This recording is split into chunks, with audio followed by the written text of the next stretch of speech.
Hallo, ich heiße Heidi Lunderow-Back und bin eine Mitarbeiterin der Abteilung für Marketing und Soziales des Sanitätsbetriebs Nummer 3. Heute erfahren Sie, wie Sie sich als Patient für eine Blutuntersuchung vorbereiten können. Wie soll sich der Patient vor der Untersuchung ernähren? Vermeiden Sie übertriebenes Essen einige Tage vor der Blutabnahme. Einen Tag vor der Blutabnahme dürfen Sie nicht zu viel Alkohol trinken, fettes oder stark gewürztes Essen zu sich nehmen oder zu viel Fleisch essen. Sie dürfen aber auch nicht nüchtern bleiben. Am Abend vor der Blutabnahme dürfen Sie wie gewohnt essen, ohne dabei zu übertreiben. Nach Mitternacht essen Sie bitte nichts mehr.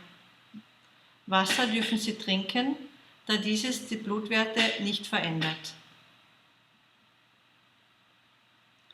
Warum wird dem Patienten das Blut morgens abgenommen? Im nüchternen Zustand sind die Werte des Blutzuckers, des Cholesterinspiegels und der Triglyceride genauer. Das Serum ist klarer und das Untersuchungsergebnis fällt daher genauer aus. Am Morgen ist der Organismus ausgeruht. Lassen Sie bitte keine Blutuntersuchungen nach einer Nachtschicht oder einer schlaflosen Nacht machen. Für korrekte PSA-Werte nehmen Sie bitte nicht das Fahrrad, um ins Labor zu kommen.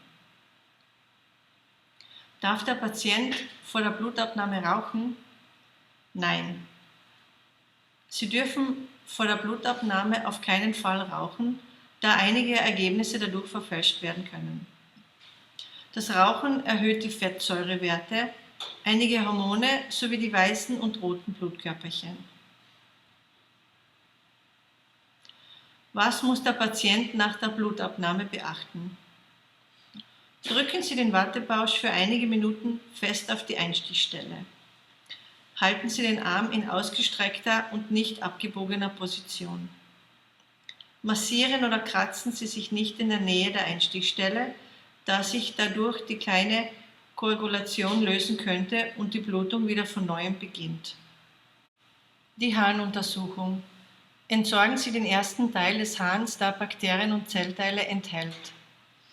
Sammeln Sie immer nur die zweite Hälfte des Urins in einem Glas oder in einem sauberen Behälter, wenn es sich um eine normale Untersuchung handelt. Bei einer Urinkultur verwenden Sie bitte unbedingt einen sterilen Behälter. Geben Sie den Behälter mit dem gesammelten Urin am selben Morgen im Labor ab.